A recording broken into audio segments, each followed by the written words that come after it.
field of astronomy is not a new field to us. It's been mentioned in ancient records. It's a part of human history. The first major breakthrough that established the fundamentals of astronomy was thanks to the use of the telescope. Needless to say, the telescope has undergone enormous transformations since it was developed, as with all technological advancement.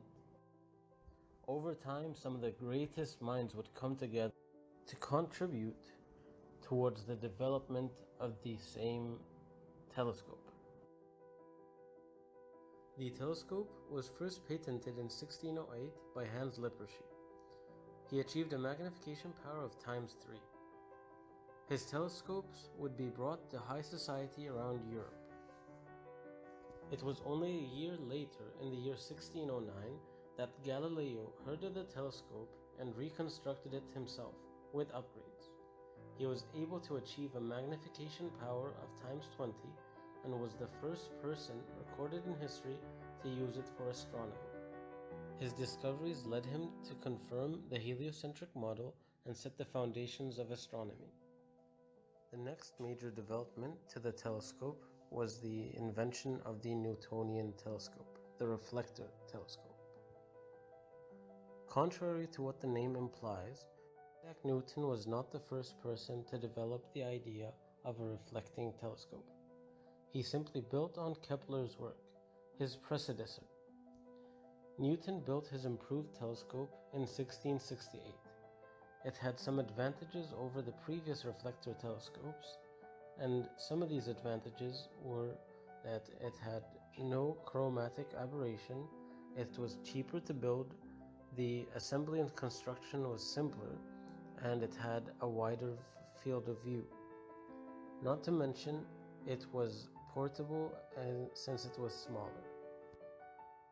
Things then started to change in the 1800s, where William Herschel in the year 1789 paved the path for giant telescopes.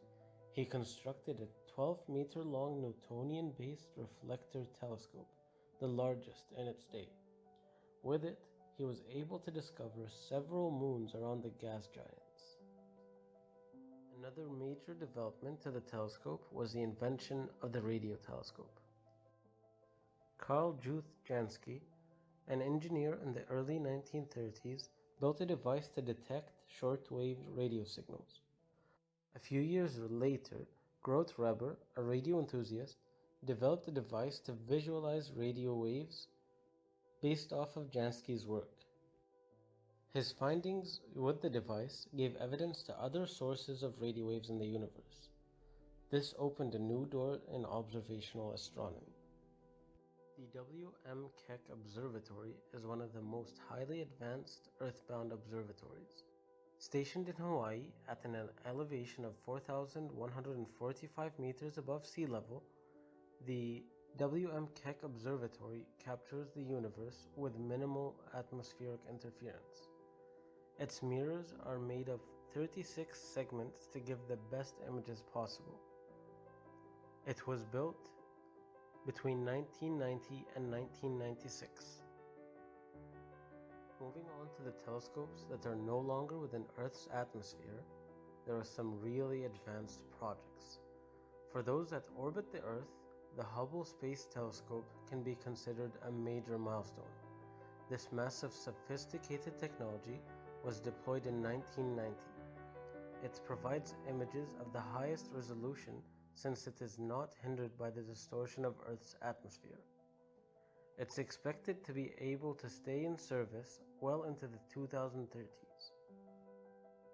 The Herschel Space Observatory was active between 2009 and 2013, and it's the largest infrared telescope to be launched into space as of yet. It had a short operational window because of its limited supply of coolant for its vital instruments. It was built with the intention to observe the coldest and dustiest objects in space, objects that were likely to start forming new stars. The James Webb Space Telescope was built with the intention of replacing the Hubble Space Telescope. It will offer unprecedented imagery of the universe once deployed. It will be able to provide astronomers with very important data, and it is now scheduled for launch on the 31st of March 2021. And as if orbiting telescopes weren't cool enough, NASA brought out the Lunar Crater Radio Telescope project. Yes, it's on the moon. It's basically an ultra-long wavelength radio telescope that can observe the universe at wavelengths greater than 10 meters and frequencies below 30 megahertz. These frequencies are usually reflected by the Earth's ionosphere, so they've never ever been recorded. Not only have these wavelengths never been explored, the moon itself acts as a physical shield that isolates the lunar surface telescope from the radio interferences of other sources. Not to brag or anything, but this Lunar Crater Radio Telescope will have a 1 kilometer diameter, making it the largest field aperture radio telescope in the whole solar system. Now, how cool is that? That will officially conclude our project video. We hope that you gained something from it, and more importantly, we hope you enjoyed it. Thank you.